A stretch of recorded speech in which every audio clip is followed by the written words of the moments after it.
The title of the chapter is Shimotsuki Kozaburo. Zoro attacks King directly, but there is an explosion. So in the previous chapter, we saw Zoro taking on King, and it really started to show us that King is kind of outworking Zoro. He's like a little too much for him, as we expected coming into this. Obviously, he's the strongest opponent that Zoro has ever had in the series by far. Sanji versus Queen. Queen says King is a survivor of the Lunaria Tribe, which was wiped out. A monster that can survive in any environment in the world. In ancient times, they were called gods. Sanji asks, why did they exterminate them? And Queen says, ask him. So before we go any further, this is pretty substantial information being revealed here. So we knew that Queen had name dropped the Lunarian thing a couple chapters back, and he was trying to figure out what was going on with Sanji's fire ability, but also implying that that's what King was, because, you know, he has like the fire coming out of him. But now this is like the confirmation that King is in fact from the Lunaria Tribe. And I think I might have speculated about that in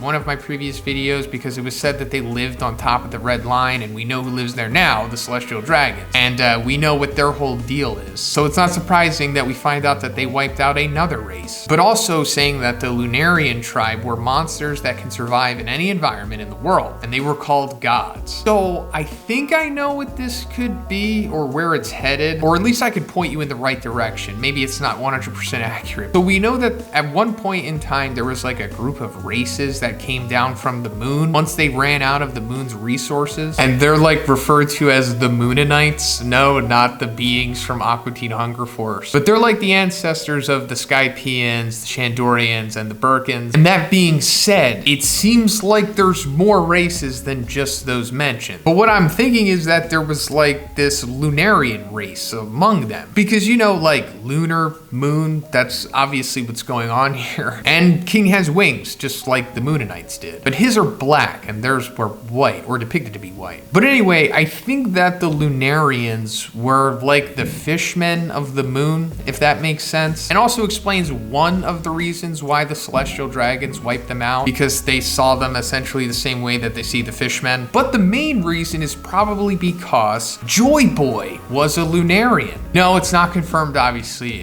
just my opinion, and I'm sure other people think this too. But Joy Boy is pretty much implied to be this sun god Nika individual, right? And when we saw like the silhouette of him, he has like fiery Super Saiyan hair, which is implied to be just, I guess, fire. And we know that King has the perpetual fire coming out of his back near his head. And, you know, considering that Joy Boy existed, you know, over 800 years ago, he either was just straight up a Moonanite himself or a descendant of one of them. Also explains why he would be called Sun God, since the G word is specifically dropped by Queen here. Also, another little bit of info here that I think all but confirms this and ties it all together in a nice little Oda package. Who's who? The guy who revealed that Sun God Nika was a thing to the audience, he had heard it from a guard from when he was in prison. Now, I don't think it says that he was an impelled down, so he could have just been in like any prison, but the main thing here is that the prison guard that he heard it from was probably King, because when King was revealed like 3 years ago, the immediate speculation that most of us had was, whoa, that looks like an impelled down jacket, right? Was King like a former impelled down guard or something? So you see where this is headed, right? Whether it was impelled down or not, it appears that King was in fact a guard at some prison, and at this prison, Who's Who was a prisoner there. And King, being a Lunarian himself,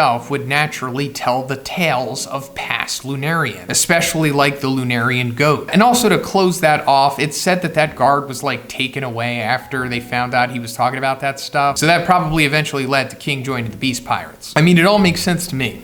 You could just ultimately decide for yourself, I guess. Also, that means that King is, in some way or another, like a direct descendant of Joy Boy, maybe, or at least he comes from his direct race, or implied race. Which means that Joy Boy, of course, was as powerful as we all assumed he was. Essentially like Roger, but if Roger was like a fishman Skypian hybrid with fire powers, and could live in any environment. So I guess King is going to have more importance in this story, and also, you know, shows why Kaido was so interested in him other than him just being rare. He's significantly rare instead. But anyway, we'll put a pin in that because Zoro versus King again. Zoro managed to survive the explosion because he defended himself with the color of armament. Zoro attacks King with his Shishishi Sun Sun, and it does nothing to him. So in the previous chapter, we saw Zoro hit him with the Black Rope Dragon Twister, and that did nothing because King was like defending with his wings, which are essentially just an impervious shield. And Zoro pointed out that King and Queen are like exceptionally tanky, so that's like one of their defining traits. Not just because he's an ancient Zo, and not just because he's Kaido's first mate, but also because he's maybe the best race in the One Piece verse. Zoro's swords begin to fall off the island.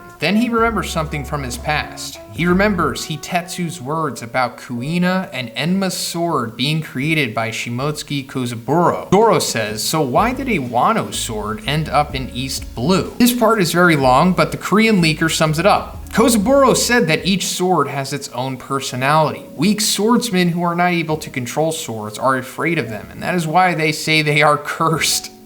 Zoro later discovered that Shimotsuki Kozaburo was Kuina's grandfather. Okay, so that means that the guy who made Enma is the father of Kyoshiro, the guy who trained Zoro and is the father of Kuina. So this personality stuff, I think this probably has to do with like the user's haki flowing into the sword. And that makes sense because I think that's where this whole black blade business is headed. So then Zoro says, what I lack is strength. Is it possible that Odin was able to use you easily even when you absorbed so much haki? Huh, Enma? Beast pirates attempt to attack Zoro. Zoro says, what should I do? Should I regulate my haki? No, I'll give you what you want. The beast pirates who were going towards Zoro faint. King says, are you really going to try to become a king? And Zoro says, of course, I have a debt to fulfill with my captain and my best friend. And according to the spoilers, they are both one and the same Luffy. And that's where the chapter ends, so that's pretty hype. Zoro used the conventional Conqueror's haki here, or at least the fainting aspect of it, which I don't think we've seen him yet. We saw him do like the Quake earlier, like around the 990 area. And then obviously it was revealed by Kaido that Ashura is a Conqueror haki attack. So this seems like Zoro is snapping out of his denial and he's finally accepting that he does in fact have Conqueror's haki. And also I guess that means that that's the secret to Enma. It was sucking so much armament haki out of him, but what it actually needed was Conqueror's haki. So now that Enma has sucked up his Conqueror's haki, I guess it's going to be as powerful as it needs to be, and this is going to be how he's going to overcome King.